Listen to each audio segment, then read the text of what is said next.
So I asked myself a really hard question. Lola, who were you before you ever became a caregiver? And I was a sibling caregiver as early as 9. So I had to go back to old memories. Lola, who were you really? Yes, I advocated for my brother. That became a natural part of me, and that will always be a part of me, and that now manifests itself in the practice of law that I'm in now. But I was a creative too. And then it happened, I graduated, and I suppressed it again for years.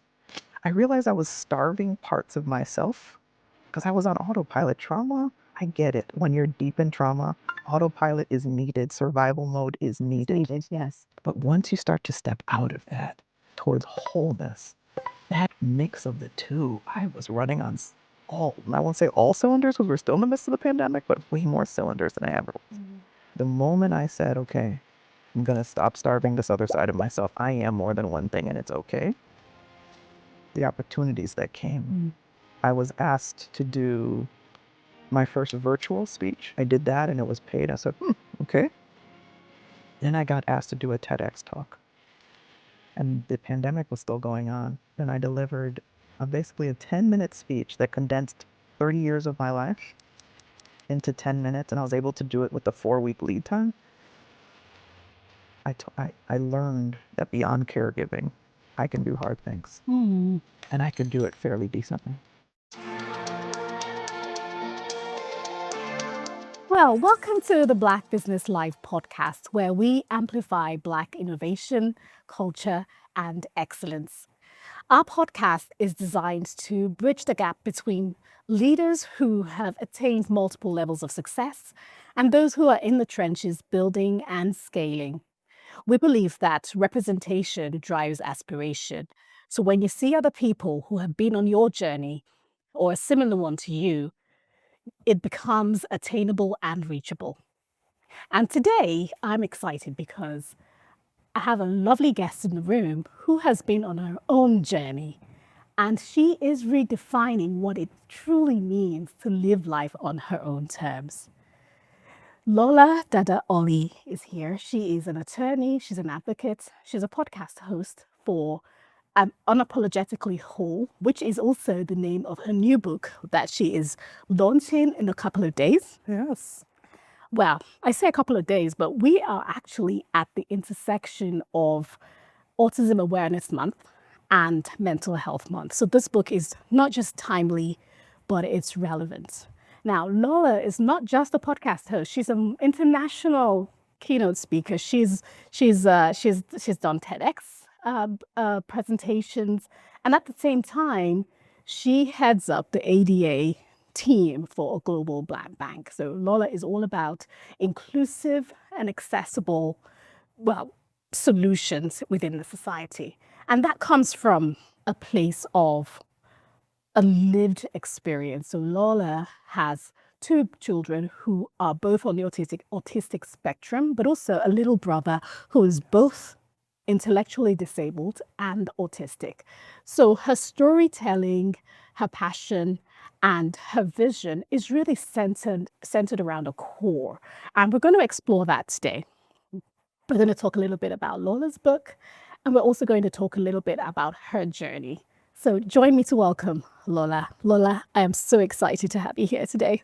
Thank you so much for having me. Thank you, thank you, thank you. I'm so excited. Yeah, and you look really bright and green as well. I'm usually a yellow girl, but we went with green today. We went with green today. Well, it kind of blends in with the studio. So I am excited. So Lola, it's been a journey, hasn't it? Yes, and the journey has had several journeys within it. Yes, several. So I had the privilege of reading the manuscript for your book, and as I was saying to you, it touched me in multiple levels. But the first thing that I want us to go into is just going back to the origins, right? To the heritage, the origins, and where all this came from. So I know one of the things you mentioned in your book, obviously, is the fact that you are from immigrant family, right? And I can connect with that. I can relate to that because I am the same, right? And, born of Nigerian parents who are driven, who are high achievers, they expect a lot from their children, especially where you've had the opportunity to go live outside of the country. How has that experience shaped you?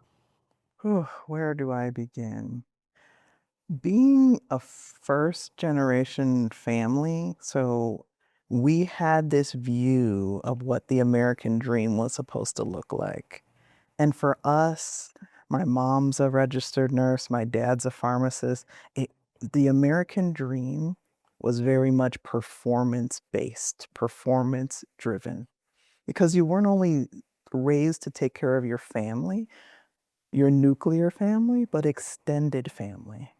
So, what I inherited from them is not only a very strong work ethic, but also an immense pressure to do well, not just for myself, but for the nuclear family, for the extended family, and for the greater community. Hmm. So that was done both directly and indirectly. Yeah. And as a firstborn girl, you're going to, you're not only expected to step into a leadership position, but also a caring position as well. It's like you cannot afford to show any signs of vulnerability because you're in charge pretty much. How did that influence your leadership journey? At first, my leadership journey didn't show the vulnerability because both the culture and then later the profession I entered into, which makes sense in this way because there was a lot of continuity there, is you don't show much vulnerability because you were concerned that it would be viewed as weakness. And then being viewed as weak would make you less effective at what you were supposed to be doing. Mm-hmm. So I viewed it as if I'm gonna go cry in the closet, go cry in your house. Nobody's gonna see anything. The makeup's gonna be done. There's not a tear will be seen. And that worked until it didn't work. Mm. I think the first of all, having a double autism diagnosis from my babies, and they were diagnosed a year apart. So, and I was a young mom. I jokingly call that in the book the year of the tear because I probably cried more in the initial maybe 2 years post diagnosis than I maybe had ever cried in my life. And I think it's partially because I had a lot of pent up trauma that never got released. So I grew up with my baby brother who's on the spectrum. And that was at a time when people didn't even know what the word autism was. People were immensely cruel. At least you could say now there's a bit more tolerance. I mean, we have a whole month associated with it. But back then, you would tell somebody, oh, my brother's autistic. And they would literally look at you like, what is that? What is that? Yeah. And then on top of that, also being intellectually disabled. Back then, it wasn't called intellectual disability. It was called the R word, which I will not repeat. So I didn't realize how much I had to be strong for him, strong for my parents, that when I now experienced, that shift from sibling caregiver to parent caregiver, I didn't know how much heaviness I was carrying, and it kept manifesting itself in Yeah. tears, and I Yeah. just didn't know how to process that.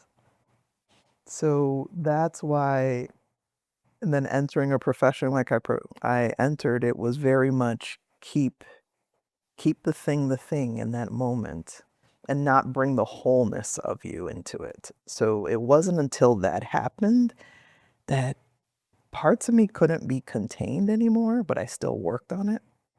Because then when I entered the workplace after I had to stay at home for 4 years. I took care of my babies.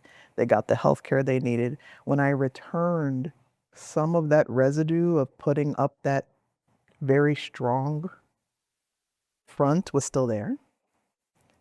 But then it slowly started to chip away because I realized that I had profoundly changed, but I didn't know how to yet express that.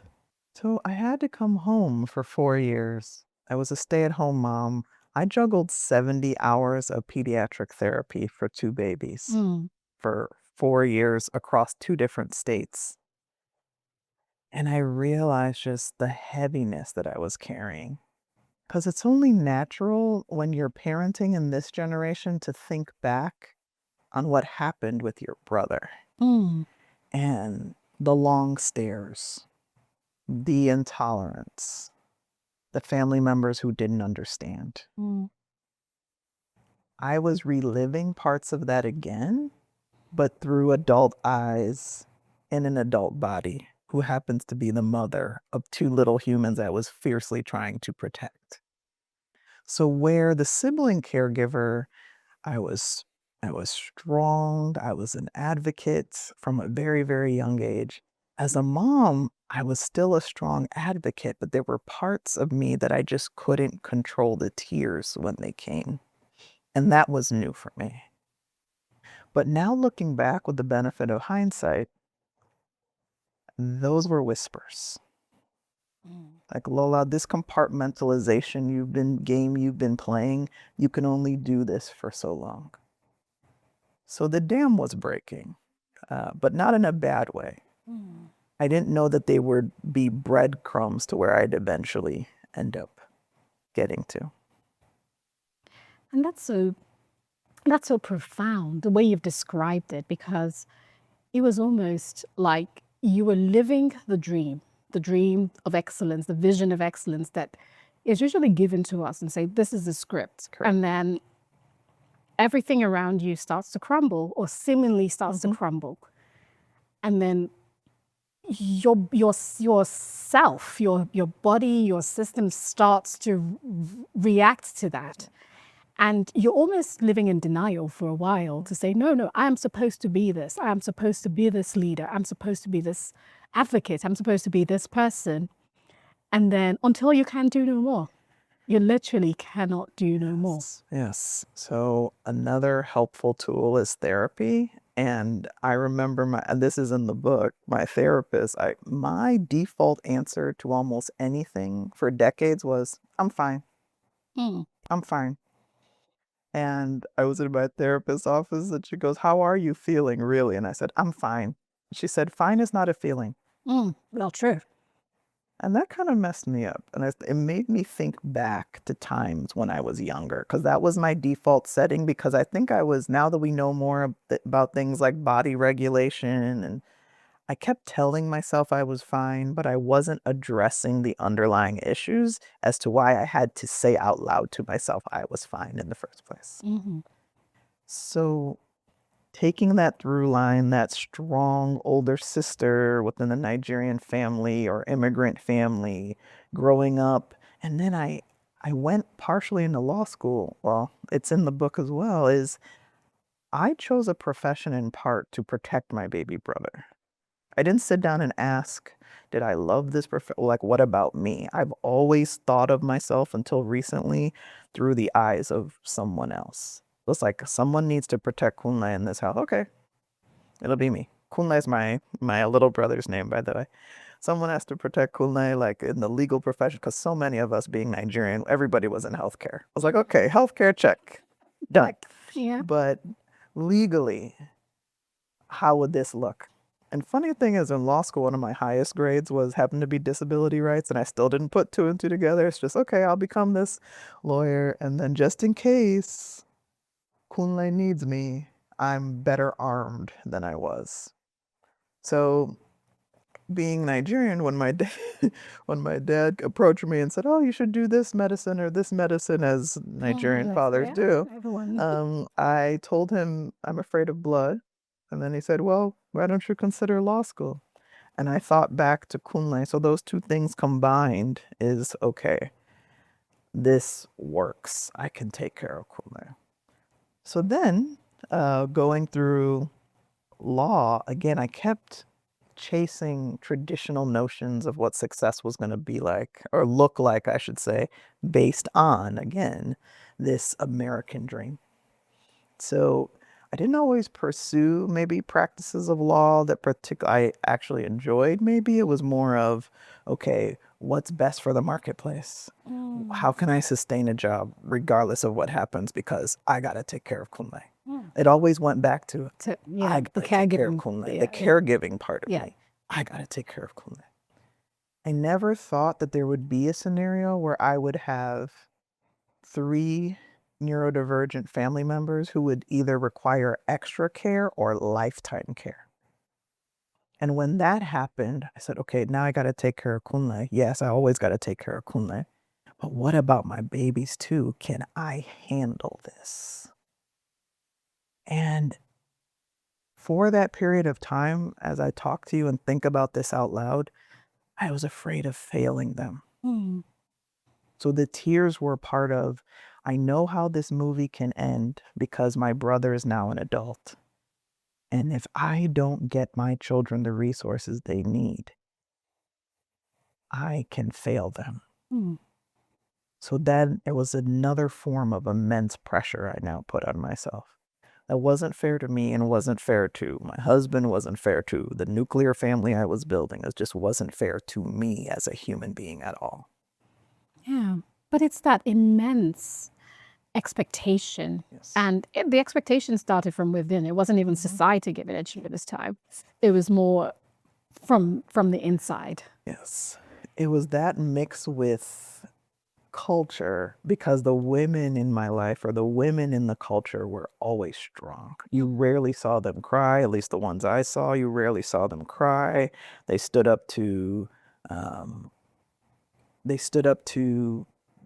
their family members when they needed to, especially if it affected their kids. Mm-hmm. I didn't always see that in my home. That's also in the book. But I saw a lot of strength, and it was not the type of strength I would learn to exhibit, but it was a lot of bold bravado type strength. So both the men and the women, they were loud. They were confident. Because maybe my makeup, it took me a long time to advocate for myself. I was very good at advocating for others. It took me a while to develop my own style of strength, which tends to be a bit quieter. Mm-hmm. I could tussle if I have to, but my default setting is more quiet. But it took me a while to get there. So it was a mix of the lies we tell ourselves, or as well as what I saw in society, at least that outward bold face. Yeah. Because if you know a Nigerian, we're very good Oh at yeah, that. yeah, definitely. That boldness Uh-huh. we have on lock. But when it comes to the substantive, like the inner work, like why am I doing what I'm doing? Am I doing it so that other people in the community can say, oh, she's amazing. Mm-hmm. She went to law school. She entered X type of practice of law, mergers and acquisitions. Nothing against mergers and acquisitions, but something that's more traditional when you think of a lawyer, or she's a judge. Something that's traditionally a lawyer when you think of a lawyer. Mm-hmm. That's something our society would be like, great job. Something that's very human-centered, that may not pay on the level of these other things. That could be something where someone may pull you to the side, like, are you sure? Mm-hmm. Are you sure? This is not charity. This is not charity. I said that in the very, yeah. Are you? And I had to deprogram. Uh-huh. So in the advocacy guide of my book, I talk about the 3 R's. Recognizing the lane you now find yourself in. Redefining success on your own terms in a way that's customized for you, not for other people, not so that other people can say, Lola, you are doing a good job. And then reimagining what it now means to thrive in your circumstances. What does that really look like? And when I did this radical introspection, especially during the pandemic, everything was shut down for a little bit in Texas, not a lot, but for enough of time. And it was shut down, and it forced this radical introspection. The distractions were gone. I had to ask myself, Lola, because everyone thought about their mortality on some level at that time. And I had to ask myself, if I were to go this year, because we were hearing about all these it was a very scary time. If I were to go by the end of the year and I didn't pursue this podcast or work more on my writing, I would be really angry with myself. And that kept coming back to my remember, like, Lola, you'd be really like, just do this. You don't know how it's gonna end up. You have no idea. But just do it, because if you don't, you're gonna be really, really mad at yourself. Mm. And that's how I eventually got to where I am now. Yeah, and that's how I met you as well. Yes. Remember, it was during the pandemic. But during the pandemic, and I'm like, this lady is so content and happy. Yeah. And you don't find that very often. And then when you get to know the backstory, you're like, in the midst of all this, she's found herself and assurance.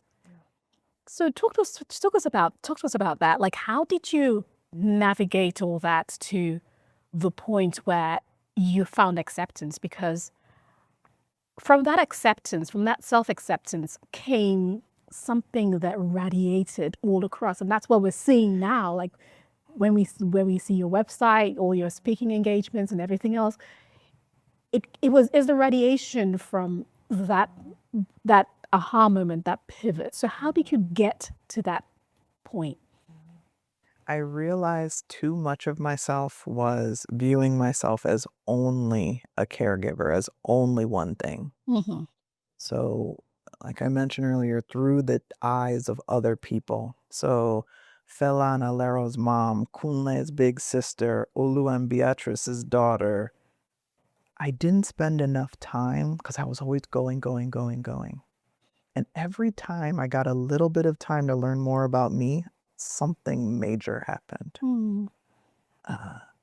I initially left work to care for a 2-year-old and a 6-month-old at the time. And I thought I would use that time to not only raise my little babies, but also trying to figure out who is Lola. And instead of that happening, the double autism diagnosis came. My next opportunity, ironically, was the pandemic. Mm. So I asked myself a really hard question that I was first asked the year before but didn't know how to answer. It was like, Lola, who were you before you ever became a caregiver? And I was a sibling caregiver as early as 9. So I had to go back to old memories. Lola, who were you really? Mm. And yes, I advocated for my brother. That became a natural part of me, and that will always be a part of me. And that now manifests itself in the practice of law that I'm in now. But I was a creative too. And they're little, again, God gives you little whispers before he starts to yell. Like just little whispers. And after law school, I went back to journalism school, journalism and media management. Really? I didn't know that part. After passing the bar exam. Oh, really? That's not you don't do that unless you have a yearning for another side of you. Yeah. And then it happened. I graduated and I suppressed it again. Oh. For years. And then the pandemic came and I said, let me launch this podcast and just see. And the joy of both practicing law and doing this podcast, I just felt this, I can't fully describe it. Uh-huh. I guess now, because I have more words, I felt a wholeness come about me. I realized I was starving parts of myself because I was on autopilot. Trauma, I get it. When you're deep in trauma, autopilot is needed. Survival mode is needed. It's needed, yes. But once you start to step out of that towards wholeness, that mix of the two, I was running on I won't say all cylinders because we're still in the midst of the pandemic, but way more cylinders than I ever was. And then something really magical happened. I think it's God-driven. Some may call it the universe. But to me, I felt like it was God-driven. The moment I said, okay, I'm going to stop starving this other side of myself. I am more than one thing and it's okay. The opportunities that came, including the role I now have practicing law. From that decision in 2020 to launch a podcast, at the time it was called Not Your Mama's Autism. It was a play on words. It was kind of comparing my mother's autism journey to my own. Mm-hmm. From there, I was asked to do my first virtual speech I did that and it was paid. I said, okay. Then I got asked to do a TEDx talk. And the pandemic was still going on. There was nobody in the audience. So if you see the video, it looks like, oh yeah, there's nobody in the audience but the production crew and my husband. Because of, the public health concerns at the time. And I gave this, and we had about 3 or 4 weeks to prep. After I did that and I delivered basically a 10-minute speech that condensed 30 years of my life into 10 minutes, and I was able to do it with a 4-week lead time, I learned, I further confirmed that beyond caregiving, I can do hard things. I can do hard things. And I could do it fairly decently. And then you don't know where speeches will go when they're taped. Yeah. And it got into the hands of my current employer. I was in a totally different role at the bank. And someone saw it and then made it part of that year's offsite. So at one time, the entire legal department saw an entirely different part of me. And I got a ping from the head of the ADA legal team at the time. And she said, Lola, you want to do some special assignments for me? That was about 4 or 5 years ago now. The special assignments evolved into a full-time role. I worked under her for nearly 3 years. She retired, and I now lead the ADA legal team. So in June of 2020, I believe, I decided to launch a podcast. And I now lead nationwide ADA legal strategy from the decision that I made in 2020. And along the way, this book, a documentary that's streamed on Hulu, there are all these different. So I was able to combine both a creative side of me, advocacy side of me, and being a legal strategist within this global banking institution, all because I allowed myself to believe that I could do hard things beyond caregiving. Yeah, and it wasn't just that, the belief was one thing, but it was for me, I hear you say the acceptance of who you had been designed to be from the onset. I remember the first part of your book, you talked about you wanting to be a writer for a long time. And you'd write plays and you'd do this and you did that. So that part was already baked in. There. The storytelling was there. was there. And somehow I can see how the storytelling and advocacy go together, because for you to advocate, you've got to appeal to the hearts and the minds. So I can see it was almost like the design was there. The rocket ship was built from day one, but it was probably just parked outside the house. It's a good way to put it. And I couldn't find the keys for a long time. But then once I found those keys. Yeah, that is a great way to put it. Because now that I look back with the benefit of hindsight, I see how all the pieces had to come together. I really do. I really do. And I also see how much, for me, and everyone does advocacy a different way, those who choose this life, because it's not an easy life. I chose storytelling, to your point, because it's innate. It's an innate part of me. And it's a quiet, but over the long term, I believe, effective way to get people to better understand something. Data is very important, but data plus a story is magic. It's magic. So that's what I've learned to do, through the practice of law, data associated with that, and then my personal story as I enter rooms. And our family has a mission statement, like any organization. And the mission statement is stop chasing traditional notions of success and instead find the significance in the rooms you do find yourself in. And that does take deprogramming. And sometimes there's still some residue there, and you have to talk to yourself and say, Lola, do I need to be here? Um, is this really going to best put the story in the way you think it should be put? Those were the decision points behind the documentary, because quite frankly, in this space, and for more background for those who don't fully know my story, but I have a child who will require lifetime care. My daughter is both intellectually disabled and autistic. And then my baby brother is the same. My son is what you would call twice exceptional in some circles. So he's gifted. He learned to read on his own, and he's autistic. So having that level and depth of having even different ends of the spectrum in the same home, the decision making on whether or not we need to make our story public in a visual way took a lot of thought. We sat down with the director and really asked her, what do you want to do with our family? What is your goal? We talked it through, and they made us feel safe.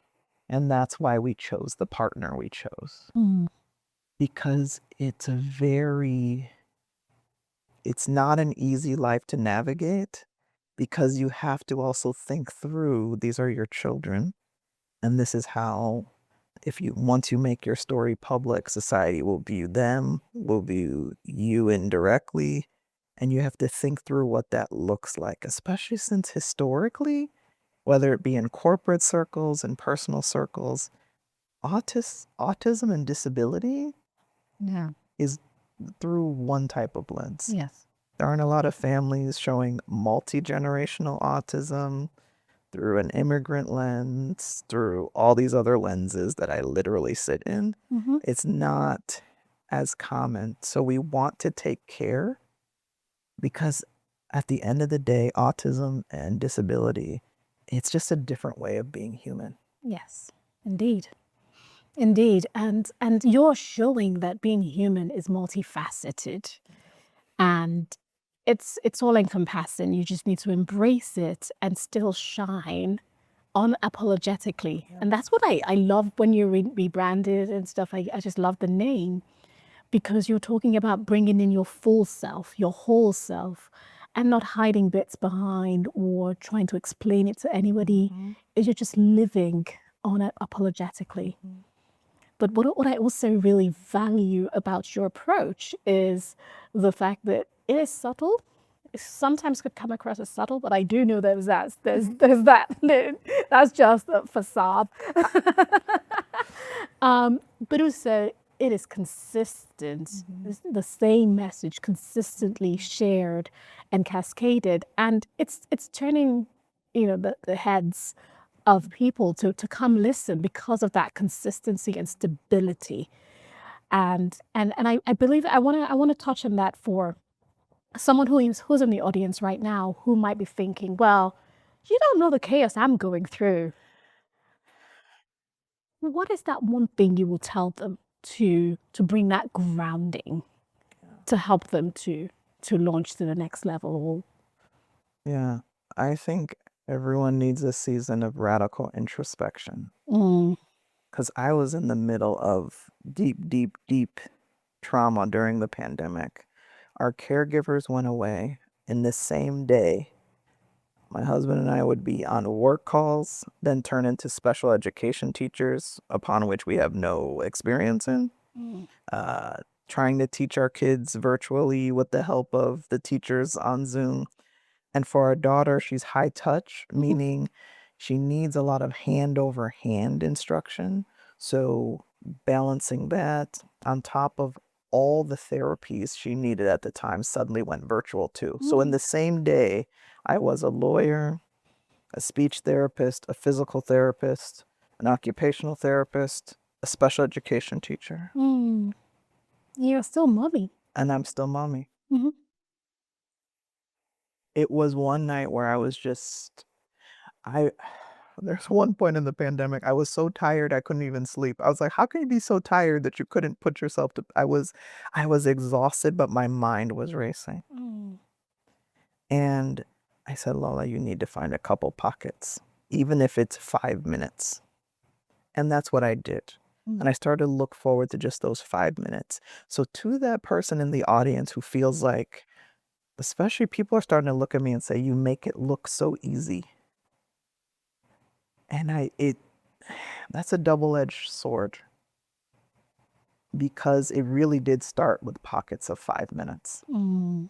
Mm. Mm. And pockets of 5 minutes can eventually develop a mindset shift over time, but you really have to start very, very small.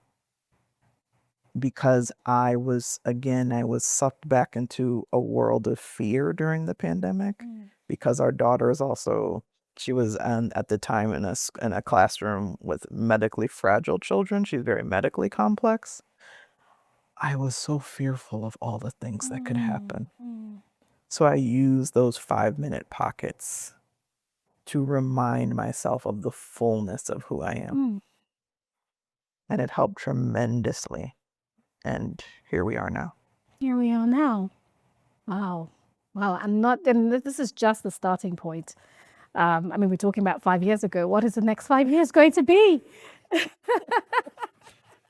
Well, I hope to write more books. More books. I hope to write more books. I hope to grow in my role. The official promotion, everything happened earlier this year, so I'm wrapping my mind around that and just the fullness of that and having just such a supportive team, both up and down the management chain. They help me to be whole in a way that I know is not common in other places. I know it's very, very much not common in other places. So I feel blessed, and what's interesting is when I was younger, I thought being blessed meant everything was great. I didn't fully embrace how you can be blessed and still have immense challenges. And you feel it because you're human. But with the blessing comes an understanding that it will work out the way it's supposed to work out. And I didn't fully understand that when I was younger. So yes, challenges come. You know, as a mom this morning, my husband left, took his red-eye flight to go out of town for work. Somebody may or may not have given her daughter nighttime cough medicine instead of daytime. But it happens. Yeah. You know, I spent a whole hour, debating, with myself. Like, how did you do this, Lola? How did you do this? You're a whole lawyer. How'd you do this? I eventually gave her and myself grace. I'm ready to be called by the school. Maybe she'll just be a lot more mellow today. We'll see. We'll see. But the old me would have catastrophized longer and ran into all these worst case scenarios. But now, when you come from the road I came from, I talked to my therapist yesterday. She goes, "How are you feeling?" I said, "Triumphant." I said, "I'm triumphant with a little bit of cellulite." And she laughed.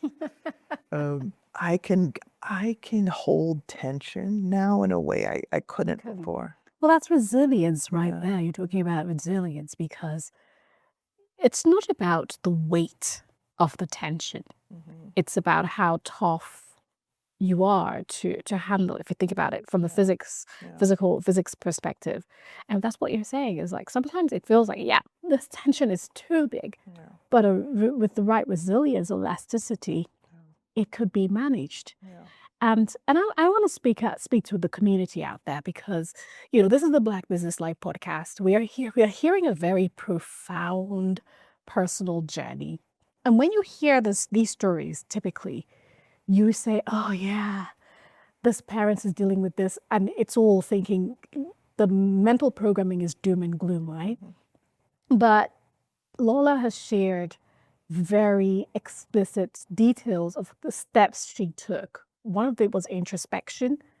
The others was building resilience over time, toughening up those muscles over time until it was difficult, was easier to deal with the pressure, however tough it is, and still be able to face life head on and deal with it. And that's a great point, because the role I now sit in now as a corporate executive, as a leader, I don't think I would have been equipped for that role in the midst of the pandemic at the stage of motherhood I was at. But now the level of resilience, God forbid if something were to happen, I am far more equipped to not only take care of myself as a leader, but to take care of my team members. I have a level of EQ, not to brag, it's quite high.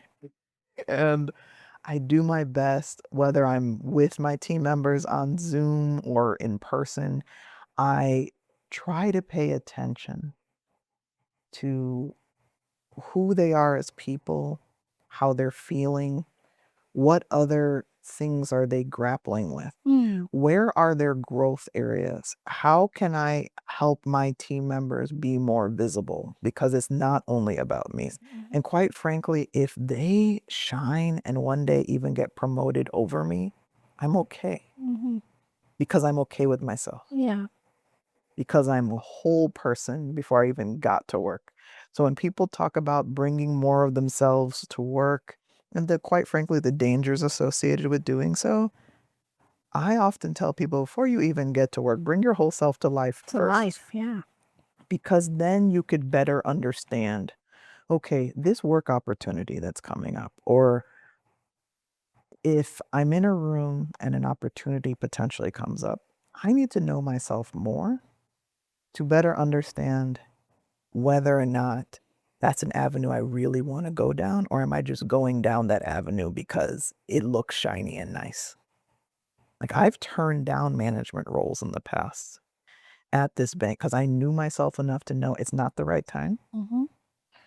So now when this opportunity came, I knew I was ready in a different way because I spent a lot of time learning about me. And that is so important.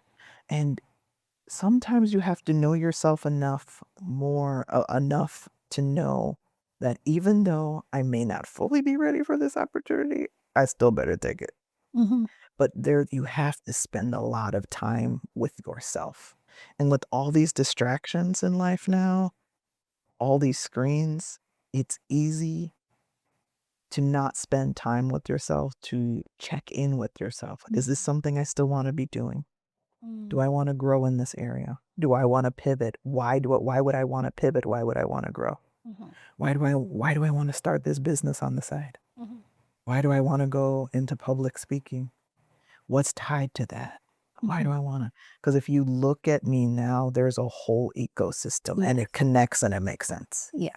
But I spent a lot of time figuring out what I like and what I don't like, and why I don't like it or why I do like it. Yeah. And you know, there's many people in our community who have a full-time job and they're thinking about going into business.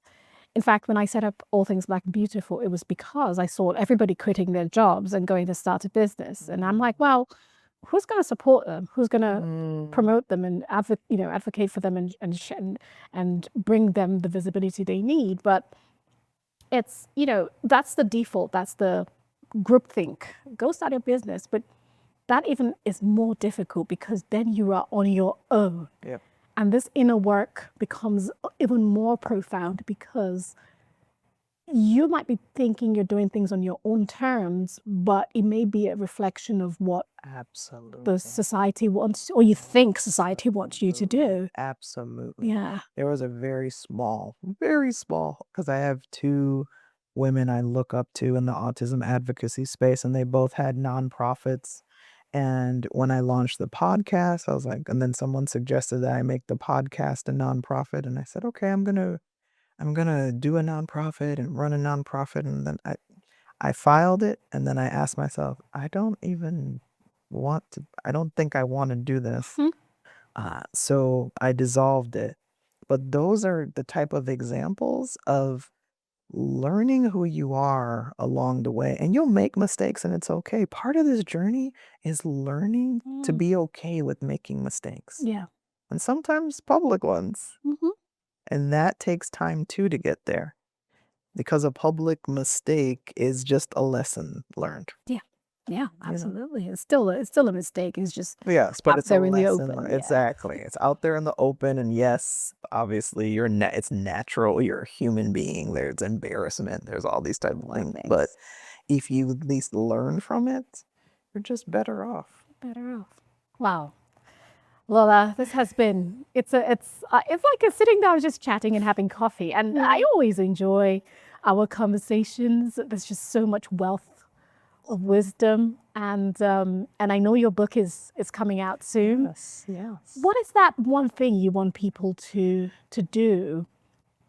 Having read your book, it's a lot. So but if there was one thing, what would that thing be? Yeah. Being human in a way that is unique to you is paramount to growth. Mm. You can have people influence you, but you should not imitate them. Mm. There's a difference. There's a big difference. I heard a quote, I believe it's Nona Jones who said this. She said, "All of us are born originals, but too many of us die duplicates." I hope this book gives people permission to be more of themselves and not less. And the trauma along the way can be a form of growth if you have the courage to fully face it. Mm. The trauma along the way could be a form of growth if you have the courage to face it. Yeah, that's the courage. But thank you so much, Lola. Thank you. Thank you for sharing. And I'm looking forward to finishing the book because I know there's a worksheet and there's a couple of other things in There's there. a self-care journal. There's an advocacy guide. If you sign up on my website, you can get the self-care journal, the worksheet, but then also in the back of the book, once you purchase it, it's an advocacy guide that talks through how to advocate for yourself, for children in your life. So one day at a time. Are you going to have a kiddies version that we can give out to our girls? Ooh, okay. Ideas are coming. Ideas, Thank you. That's a good idea. yeah. That's a great idea. Great idea. So what do you want the community to do for you? I know you're here, we've talked about your book, we've talked about your journey, and we never leave our guests without putting back into your mission as well. I know we're going to have the link to the website. Yes. What would you like the community, our community, to do? That would be amazing. I would love for this book to get into the hands of parent caregivers, of organizations that support caregivers, whether they're seasonal caregivers or lifetime caregivers. Maybe purchase a book for your local library.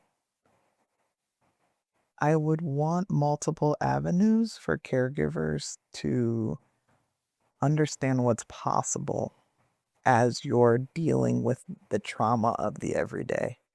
Because the difference between a caregiver, particularly a lifetime caregiver, and even other caregivers and other members of society is, for us, it's not a season. We're going to deal with this for the rest of our lives. So if you're a mental health advocate, if you are an autism or disability advocate of some kind, I would love for you to help me get this book in their hands. All right. And there you go. We will have the QR code and it will be displayed on the screen. So we want you to help us get this book to the hands of others. So it doesn't cost anything to buy one and place in your library. It doesn't cost anything to have it in your school or to donate it to a school or to donate it to a caregiver. Join us on this mission to get this book and this story and this journey in the hands of lifetime caregivers who truly and genuinely need the support. Thank you again, Lola. Thank you. This has been wonderful. Thank you. And I can't wait to see the episode air. And I can't wait for the book launch as well, which is happening in June. Yes, thank you. And this book will be released May 12th. May 12th. May 12th. So there you go. This is the Black Business Life podcast, We are amplifying excellence, culture, and community. And we believe that these stories are positioned to help us to navigate our own leadership journeys, but at the same time, make the impact that we desire. So thank you, Lola, and hope to see you all soon.